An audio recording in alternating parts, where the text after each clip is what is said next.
వస్తానన్నావు, వెళ్ళొస్తానన్నావు, జంటై ఒకరి పంటై వెళ్ళావు. కరుణిస్తానన్నావు, వరమిస్తానన్నావు, కరువై మెడకు ఉరివైపోయావు. దేవతలోను ద్రోహం ఉందని తేలిపావు, దీపం కూడా దహిస్తుందని తేల్చావు.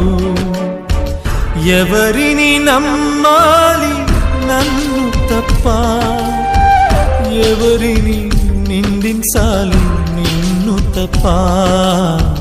నువ్వంటే ప్రాణమని, నీతోనే లోకమని, నీ తోడే లేకుంటే బ్రతికేది ఎందుకని ఎవరికి చెప్పుకోను